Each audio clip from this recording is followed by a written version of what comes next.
Does social media isolate people? I'm Stefan Erdmann. I'm Athena Koblenyu. You're watching Controversial, where we discuss a highly controversial topic in 3.5 minutes. When the 3.5 minutes are up, we want to hear your opinions in the comments below. Let's go! Social media is incredibly isolating. People who are lonely are given no excuse to leave the house. They're just staying in their house, typing away on their keyboards and their laptops, being more alone. Yeah, but look, that doesn't make any sense, because social media is a tool that people can use. And if they find that they want to use social media to connect with people online, then that must be a good thing. I mean, I tell you one thing. Go on then. I've met most of my ex-girlfriends on social media, okay? And that's a wonderful thing. I wouldn't know love without that, all right?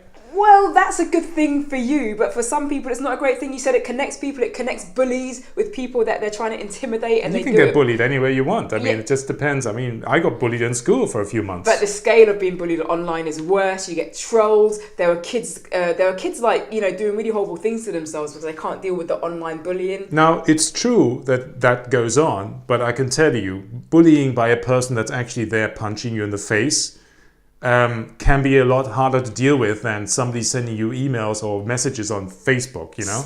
I don't know. I think it's more psychological when it happens, and young people now, they're using Facebook and Instagram and all these online social media things to kind of portray their lives in a certain way so they don't get bullied, which is more isolating because they're putting out fake messages out there. And so when the real them in their homes is just sad because it's not like the online presence. So I hear you on the whole fake thing. Like, you know, yes, I have some friends who shall remain unnamed that sometimes when they go to a social event where you're hanging out with them, they sometimes spend, 20% of the time like taking pictures of themselves and posting it on Facebook or 20% or Instagram. I'm being generous here, okay? But they're still wonderful human beings. They just get a little bit lost sometimes with that. On the other hand, they're reaching out to people that are not there. So that can also be a good thing. Narcissism is an inherently isolating thing. It's basically putting yourself at the center of your world and disconnecting you from the people around you. Yeah, I'm with you on that. And I agree that Facebook or Instagram or anything else like that does kind of promote narcissism, especially Instagram actually, because it's all about pretty pictures, right?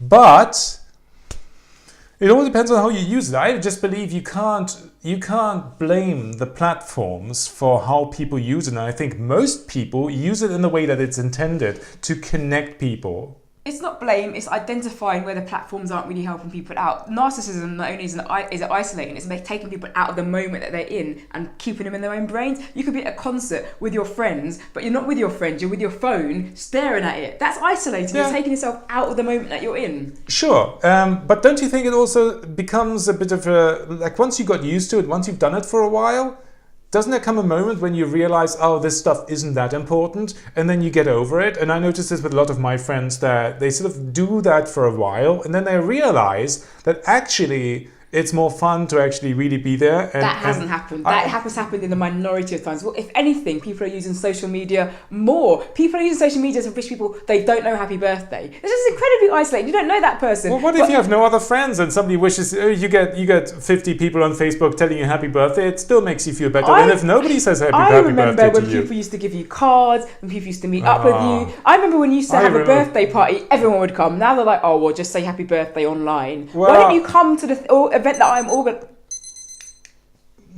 Final word? I remember times when I just couldn't be bothered to write 50 letters to people to come to my birthday party. And now I press the button on Facebook and, 20 people turn up and then it turns into a little party. So that's great. I mean, look, it's there to connect. Use it in the way that you want to use it, in the way it's intended. And it's a fantastic tool that millions of people are using. Social media is fakery. It makes us feel popular. It makes us feel like we're not lonely. But actually, we've never been lonelier. So what do you think? So let us know your opinion below and vote here on who's won this argument. Which side are you on? Let us know.